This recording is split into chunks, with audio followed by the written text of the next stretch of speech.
Well, here is racing analyst Nick Berney with a look at today's tips. Get your phones out. Hello, Tim and Julie. What a great weekend of racing and sport we do have. I'm confident. I'm ready to bet up. Golden Rose Day, one of my favourite days of the whole entire year, especially the feature race, the Golden Rose. And recent history says Tempted might be up against it, the favourite at the moment. There's been 48 fillies run in this race for only one winner and 6 place getters, but we'll get to that race a little bit later on. Let's have a look at the meeting overview for today, which of course we're going to be at Rosehill Gardens, and the track will be obviously on that nice surface. The rail will be in that true position. So when it goes into that true position, it just gives those horses settling worse than midfield a great chance to run on. So the expected pattern is also they might want to slightly just get off the fence. So all in all, a great day of racing there out at Rosehill Gardens, and let's get straight into it, which will be my best bet on the program, which comes up in the feature race, race 8, number 7, which is Autumn Boy. So I really like this horse. He's got plenty of untapped potential, and this is him last start in the Group 3 Ming Dynasty, where he was first up here, and he clearly was always going to benefit from the run. He had to give away fitness edge, he had to carry a big weight, but also the way the track played this day, he had the bias against him. So I just really liked how he kept building momentum. He went through the line full of energy, and everything about this performance said he could only step off it. So he has that platform now. I just expect him to be savaging the line late, and he has that key attribute of closing speed, which history tells us you really need here in a Golden Rose. So trainer Chris Waller, he's won the race 3 times, but I think he's a great price to find out. Really keen on Autumn Boy. My next best comes earlier on in the program, which is in race 3 for an improving type for Kieran Ma, and that is Juja Kibo. So this is the last start replay at the exact same track and distance he faces today. So this was a moderately run race.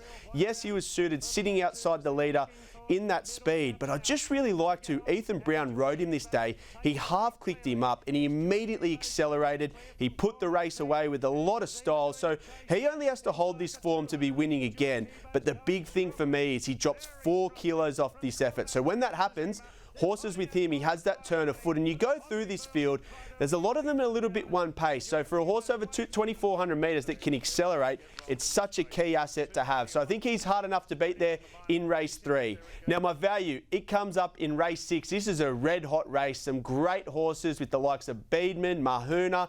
But I've got the value here, Grand Eagle. I think he's great odds here. So he's the horse that I'm expecting to improve very sharply here, back onto a drier surface. I'm not going to show you the replay first up at Kensington, where it was on a heavy track and he clearly was going to benefit from the run, but he just had too much to do. He's back onto the drier surface. He's had a nice tick over trial between runs, but have a look at this win. He reeled off a huge final 600 metre sectional to score, but it's all about the race speed in this race. So he absorbed the high pressure, and that's when you're going to see the best of Grand Eagle, and you're going to get that exactly today. There's plenty of speed around the Rosehill 1100 metres. He's going to be drawn inside, doing no work whatsoever with Nashua Willer on.